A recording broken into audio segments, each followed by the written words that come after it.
नमस्कार, आप देख रहे हैं न्यूज 18। मैं हूं आपके साथ मेनका चौधरी। स्वागत है आपका महासंग्राम में। देश का अगला प्रधानमंत्री कौन होगा, ये कल यानी कि 4 जून को तय हो जाएगा। लोकसभा चुनाव के सबसे आखिरी पड़ाव में कल होनी है मतगणना, जिसकी तैयारी हर पार्टी कर रही है। बीजेपी ने भी इसे लेकर अपनी विशेष तैयारी की है। खबर तो यह भी है कि कल नतीजों के बाद अगर बीजेपी की जीत हुई तो प्रधानमंत्री मोदी दिल्ली में एक भव्य रोड शो कर सकते हैं। इसी पर दिखाते हैं आपको ये रिपोर्ट।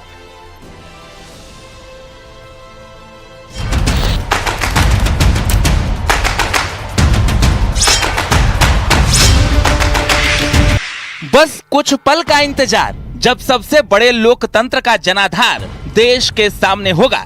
76 दिन की चुनावी प्रक्रिया के बाद देश को मिलने जा रहा है देश का प्रधान, जिसके कंधे पर 140 करोड़ जनता की बागडोर होगी और इसी कमान के लिए सियासी घमासान मचा है।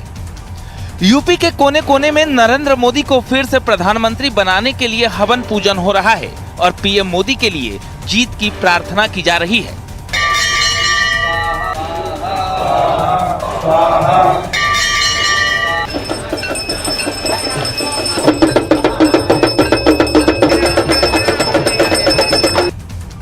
मतगणना से पहले दिल्ली में राजनीतिक हलचल बहुत तेज हो गई है। बीजेपी अध्यक्ष जेपी नड्डा के घर बड़ी बैठक हुई, जिसमें केंद्रीय गृह मंत्री अमित शाह भी मौजूद रहे। इस बीच सूत्रों के हवाले से बड़ी खबर ये भी है कि चुनावी नतीजों के बाद की बड़ी तैयारी हो रही है। जीत हुई तो मोदी भव्य रोड शो करेंगे। पीएम आवास से बीजेपी ऑफिस तक रोड शो होगा। लाखों लोग इस रोड शो में आ सकते हैं। पीएम मोदी का अभिनंदन हो सकता है। बीजेपी का दावा है कि चुनावी परिणाम उनके पक्ष में आने वाला है और फिर से नरेंद्र मोदी देश के प्रधानमंत्री बनने वाले हैं। ये पूरा भारत मिलकर यशस्वी प्रधानमंत्री मोदी जी को अपने इस नए भारत के शिल्पकार को जिता रहा है। हर माँ, हर बहन, हर लाभार्थी, हर वो गरीब तबका, हर वो रोजगार तबका जो रोजगार पाया और वो बेरोजगार तबका जिनको विश्वास है कि अब हमको नया रोजगार मिलेगा, मेरे विश्व के प्रधानमंत्री विश्व के सबसे बड़े नेता देंगे। तो एक ऐतिहासिक वोटिंग होगी, क्योंकि पूरे विश्व की नजर है कि पहली बार विश्व में एक ऐसा चुनाव हो रहा है कि 26 दल एक अकेले व्यक्ति को रोकने के लिए, विश्व के सबसे बड़े नेता को रोकने के लिए आए। कानून का राज है। सपा बसपा कांग्रेस के शासन में गुंडागर्दी होती है, भ्रष्टाचार होती है। तो आज राज्य के अंदर अपने को लोग महसूस नहीं करते थे। तो एक तरह का कानून का राज है, तो जिसके कारण जनता जनार्दन ने उसको स्वीकार किया कि आज मैं सुरक्षित महसूस करता हूं। दूसरा है कि 14 के पहले देश के अंदर बम फटते थे और सुरक्षित लोग महसूस करते थे। श्रीनगर चौक से लेकर संसद भवन, ताज होटल, संकट मोचन हनुमान मंदिर, काशी में, कोर्ट में, कचहरी, हर जगह बम फटते थे। आदरणीय मोदी जी के आने के बाद कोई बम नहीं फटता है। सूत्रों के हवाले से खबर है कि नतीजों के बाद बीजेपी की जीत हुई तो नई सरकार का शपथ ग्रहण नई जगह हो सकता है। शपथ ग्रहण के लिए दिल्ली के भारत मंडपम, यशोभूमि और कर्तव्य पथ जैसी जगहों को लेकर बीजेपी के नेता फीडबैक ले रहे हैं और मोदी सरकार के शपथ ग्रहण के बाद बड़े जश्न की तैयारी के लिए इन लोकेशन को देखा गया है। हालांकि फाइनल लोकेशन पर अभी मुहर लगनी बाकी है। Bureau report, news 18।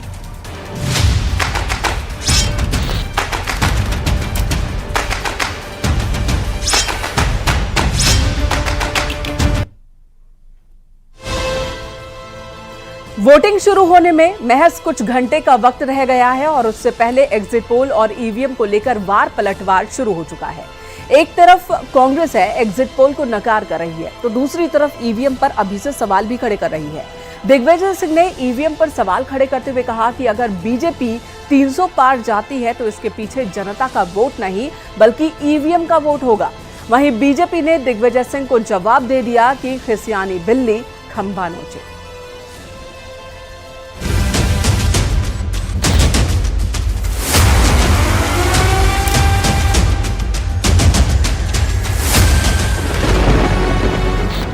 एनडीए सरकार 400 पार। एक सीट के अलावा सब सीटें जीत रहे हैं। कौन सी सीट? एक लड़ाई में क्यूटो।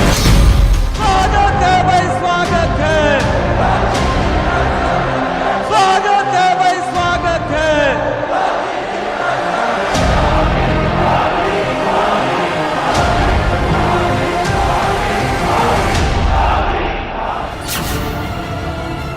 एग्जिट पोल के संभावित नतीजे। एग्जिट पोल में एनडीए को बम्पर नंबर। इंडिया गठबंधन की धड़कनें बढ़ा चुका है। इसका नाम एग्जिट पोल नहीं है, इसका नाम मोदी मीडिया पोल है। ये मोदी जी का पोल है, फैंटेसी पोल है उनका। Thank you. कितनी सीटें आ रही हैं आपके हिसाब से? सिद्धू मूसेवाला का सॉन्ग सुना आपने? 295। राहुल गांधी ने पहले दावा किया इंडिया गठबंधन को 295 सीटें मिल रही है, लेकिन वो दावा अब ईवीएम पर शिफ्ट हो चुका है। हमारा एग्जिट पोल ये कहता है कि सबसे ज्यादा सीटें इंडिया गठबंधन उत्तर प्रदेश में जीतेगा। जनता का वोट अगर पड़ा है तो इनको बहुमत नहीं मिल रहा है, और जो कांग्रेस पार्टी ने 295 का फिगर दिया है वो सही है। और उसके बाद यदि 300 पार तो वो जनता का वोट नहीं है, वो ईवीएम मशीन का वोट है। अरे राम, कहाँ क्या बेचारी ईवीएम क्या की है यार, वो रोती है पता है रात को अकेले, बड़ी दुखी है कि लोग जीतता है कांग्रेस तब ठीक हूं मैं, और मैं भाजपा जरा जीतती है तो मैं बदनाम हो जाती हूँ। अभी असली नतीजे आना बाकी है, लेकिन जो संभावनाएं बनी हैं, उनकी वजह से गठबंधन में हड़कंप मचा है। यही वजह है कि सोनिया गांधी ने नतीजों का इंतजार करने को कहा है। What are your expectations for tomorrow, ma'am? Any comments? सर्वे करने वाली ज्यादातर एजेंसियों ने एनडीए को बहुमत के आसार जताए हैं, यानी एग्जिट पोल लगातार तीसरी बार मोदी सरकार के बनने का इशारा कर रहे हैं। लेकिन अखिलेश यादव के साथ कांग्रेस के नेता ईवीएम पर सवाल उठा रहे हैं और गठबंधन की सीटें ज्यादा आने का दावा कर रहे हैं। हमारा एग्जिट पोल ये कहता है कि सबसे ज्यादा सीटें इंडिया गठबंधन उत्तर प्रदेश में जीतेगा। और उसके बाद जिन अधिकारियों ने उसमें पैसे बांटते हुए इनके कार्यकर्ताओं को पकड़ा और एफआईआर हुई, और उसके बाद इन्होंने झूठी शिकायत करके भारत निर्वाचन आयोग दिल्ली में और उन अधिकारियों के खिलाफ कार्रवाई करवाई। एग्जिट पोल की तस्वीर में एनडीए की बल्ले बल्ले हो रही है, और यही वजह है कि बीजेपी का एक एक नेता विपक्षी गठबंधन को घेरने में जुट गया है। साथ ही परिणाम से पहले ईवीएम पर मचे घमासान की आलोचना हो रही है। जनता का वोट अगर पड़ा है तो इनको बहुमत नहीं मिल रहा है, और जो कांग्रेस पार्टी ने 295 का फिगर दिया है वो सही है। और उसके बाद यदि 300 पार तो वो जनता का वोट नहीं है, वो ईवीएम मशीन का वोट है। आज एग्जिट पोल अगर मोदी जी को तीसरी बार प्रधानमंत्री बनाने के रुझान दिखा रहा है तो उनकी आलोचना नहीं करनी चाहिए। पहले तो उन्होंने शायद बहिष्कार ही किया कि हम एग्जिट पोल के जो चर्चा होगी उसमें भाग ही नहीं लेंगे। बाद में आलोचना हुई सोशल मीडिया पे, तो उन्होंने निर्णय किया, तो वो तो दुविधा में है, वो कोई निर्णय करने की स्थिति में नहीं है कि हमें क्या करना है आगे। विपक्ष का ईवीएम राग पहली बार नहीं, बल्कि तमाम चुनाव में जब बीजेपी की जीत होती है तो ठीकरा ईवीएम पर फूटता है। ऐसे में एक बार फिर ईवीएम को जिम्मेदार ठहराने की तैयारी से पहले फाइनल परिणाम का इंतजार तो जरूर ही कर लेना चाहिए। Bureau report, news 18।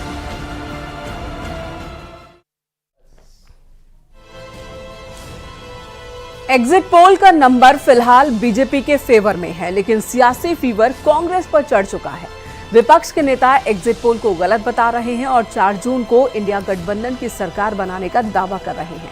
लेकिन इन सब के बीच प्रधानमंत्री नरेंद्र मोदी अपने अगले कार्यकाल की तैयारी शुरू कर चुके हैं। मोदी अगले 100 दिनों का रोड मैप तैयार कर रहे हैं, जिसमें बड़े और चौंकाने वाले फैसले भी वो लेने वाले हैं।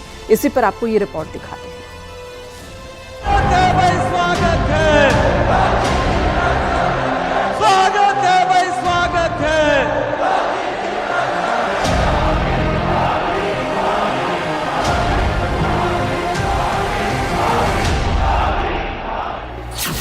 क्या सच में 400 पार का नारा पूरा होने वाला है?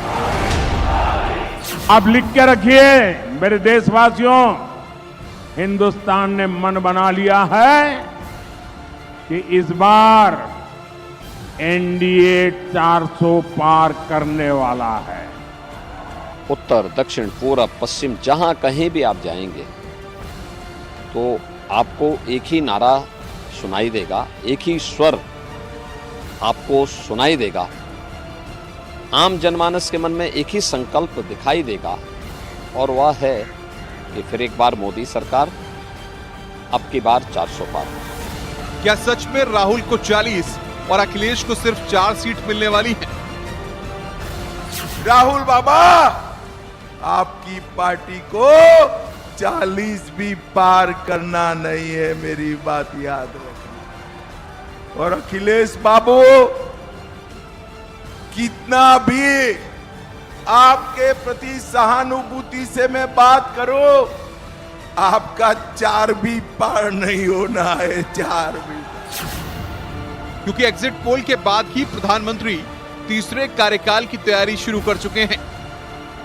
अगले 100 दिन के एजेंडे पर मंथन कर चुके हैं। अगले 100 दिन के लिए खाका तैयार हो चुका है। अगले 100 दिनों में कठिन फैसले लिए जाएंगे। सरकार की प्राथमिकता की रूपरेखा तैयार हो चुकी है। जो नंबर मोदी सरकार ने चुनाव से पहले दिए थे, करीब करीब वही नंबर एग्जिट पोल में भी सामने आ रहे हैं। ऐसे में जहां पीएम मोदी अगले 100 दिनों का खाका तैयार कर रहे हैं, तो वहीं इंडिया गठबंधन एक दिन पहले ही 4 जून को लेकर बैठक कर चुका है। इंडिया गठबंधन कम से कम 295 सीटें प्लस 295 से ज्यादा आएंगे, कम तो नहीं आएंगे। ये हमने आकलन किया कि सभी हमारे नेताओं से पूछने के बाद ये एक आंकड़ा हमारे पास मिला है और इस आंकड़े में कोई बदलाव नहीं है। कांग्रेस और इंडिया गठबंधन के नेता 295 सीट का दावा कर रहे हैं, तो बीजेपी के नेता एक बार फिर मोदी सरकार और 400 पार का भरोसा दे रहे हैं। हम सबकी पार्टी भारतीय जनता पार्टी को 370 से ज्यादा सीटें देंगे और एनडीए 400 पार करेगी। इस विश्वास के साथ मैं भारत के इस लोकतंत्र के चुनाव में भाग लेने वाले सभी लोगों को बहुत बहुत धन्यवाद देता हूं। उत्तर प्रदेश में भारतीय जनता पार्टी की सीटें पलट जाएंगी और इंडिया गठबंधन पीडीए की लड़नी सबसे ज्यादा सीटें जीतेगी। भूचाल आने वाला है। भूचाल नहीं आएगा। भूचाल तो पहले ही था। बेरोजगारी का भूचाल था, महंगाई का भूचाल था, आपकी जीएसटी की मार का भूचाल था, सीबीआई का भूचाल था, ईडी का भूचाल था, इनकम टैक्स का भूचाल था। ये सब भूचाल खत्म हो जाएंगे। क्यूटो में भी चुनाव फंस गया। एक तरफ विपक्ष एग्जिट पोल के आंकड़ों में उलझा है, तो वहीं माना जा रहा है कि देश की राजनीति में 4 जून के बाद कुछ बड़ा होने वाला है, क्योंकि पीएम मोदी ने 2 दिन पहले ही इसके संकेत दे दिए थे। 4 जून के बाद अगले 6 महीने में देश में बहुत बड़ा राजनीतिक भूचाल आने वाला है। ये परिवारवादी पार्टियां अपने आप बिखर जाएगी।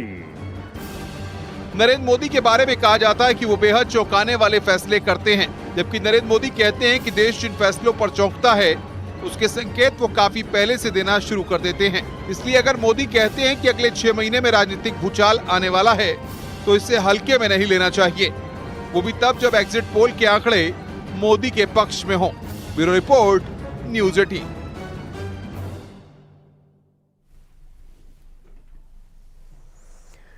और चरण दर चरण प्रचंड गर्मी के बीच आखिरकार 7 चरणों में हुआ चुनाव संपन्न हुआ और सफलतापूर्वक संपन्न हुआ। इस बार के चुनावी महापर्व में कई मुद्दे छाए रहे। हर चरण के साथ चुनावी गियर भी बदलता रहा।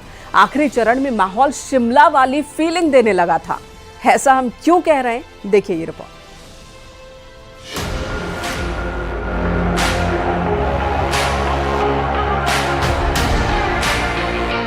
80 सीटें, 7 चरण और प्रदेश में लोकसभा के चुनावी रण में एक से बढ़कर एक सियासी दिग्गज। मुकाबला जोरदार तो मैदान में हलचल भी उतनी ही ज्यादा थी। नेताओं ने बाजी मारने के लिए पूरी ताकत झोंक दी। शब्दवेदी बाण जमकर बरसे। प्रचंड तपिश और गर्म थपेड़ों के बीच 7 चरणों को भेदता हुआ चुनावी रथ अपने गंतव्य तक पहुंच गया। इस बार के चुनावी महापर्व में कई मुद्दे छाए रहे। हर चरण के साथ चुनावी गियर बदलता रहा और पश्चिम उत्तर प्रदेश से चले बयानों के तीर पूर्वांचल तक पहुंचते पहुंचते चक्रवात में बदल गए। यूपी की कानून व्यवस्था का सवाल शिमला वाली फीलिंग देने लगा। मां बाप मजबूर होकर बेटियों का स्कूल कॉलेज छुड़वा देते थे। व्यापारी इसी खौफ में जीते थे, अब कौन गुंडा फिरौती मांग ले, कब किसका प्लॉट कब्जा हो जाए, कब किसका खेत चला जाए। सरकार की जमीन तक पर माफियाओं ने महल खड़े कर दिए थे। लेकिन जब से योगी जी आए हैं, माहौल ही बदल गया, मौसम भी बदल गया। हमारे योगी जी तो अच्छों की गर्मी उतारने में एक्सपर्ट है। भाई गर्मी कम होना अधिक होना यह तो परमात्मा के हाथ में है, लेकिन इतना मैं जानता हूं, बदमाशों को गर्मी के दिन में भी शिमला की ठंड का एहसास कराने का काम उत्तर प्रदेश के इतिहास में पहली बार किसी ने किया है तो योगी जी ने किया।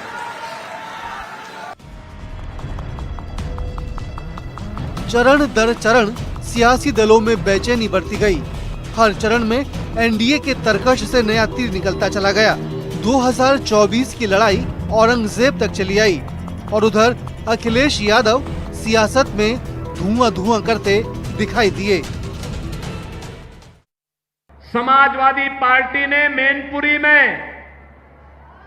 राष्ट्र नायक महाराणा प्रताप की प्रतिमा को पवित्र करने का प्रयास किया। इस अकबर और औरंगजेब की औलादों को बताया जाना चाहिए, ये नया भारत है। इस नए भारत में राष्ट्र नायकों का अपमान भारत स्वीकार नहीं करता है। यहां डबल इंजन का इस बार धुआं निकलता हुआ नजर आ रहा है, और अगर धुआं थोड़ा बहुत बचा भी होगा तो ये क्यूटो के लोग मिलकर के दोनों इंजनों का धुआं निकाल देंगे।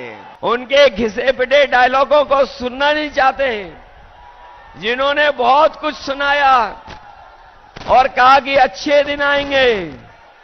बनारस वाले जानते होंगे कि उनके अच्छे दिन तो नहीं आए।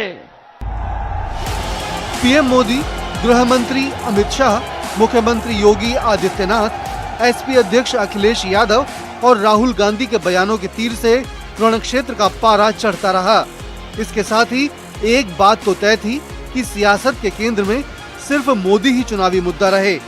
पक्ष हो या विपक्ष, सभी की जुबान पर ये नाम छाया रहा। समझ लीजिए, आज जितनी महंगाई है, जितनी बेरोजगारी है, उसकी वजह है क्योंकि गलत नीतियां चल रही हैं देश में, क्योंकि ऐसी राजनीति हावी हो गई है पूरे देश में जिसके नेता समझ रहे हैं कि धर्म के आधार पर आपसे वोट ले लेंगे हर 5 साल। हिंदू मुस्लिम करके हर चुनाव में जीत हासिल कर लेंगे, सत्ता ले लेंगे, उसके बाद काम करने की कोई जरूरत नहीं है। यही उनकी विचारधारा है। यूपी में 7 चरण में हुए चुनावों में मुद्दों के साथ ही बयानों से उपजी गर्माहट में समीकरण पिघलते दिखे। अब इंतजार है 4 जून के नतीजों का, जो बची तस्वीर भी साफ कर देंगे। न्यूज़ 18 के लिए ब्यूरो रिपोर्ट।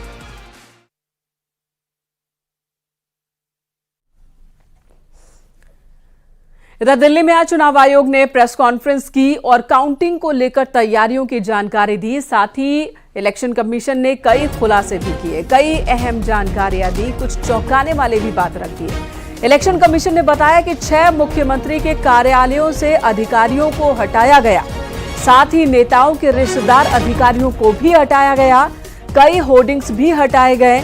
तो इस चुनाव के दौरान कई बड़े कदम इलेक्शन कमीशन ने उठाए हैं। उन कदमों की जानकारी भी आज के प्रेस कॉन्फ्रेंस में कमीशन की ओर से रखी गई।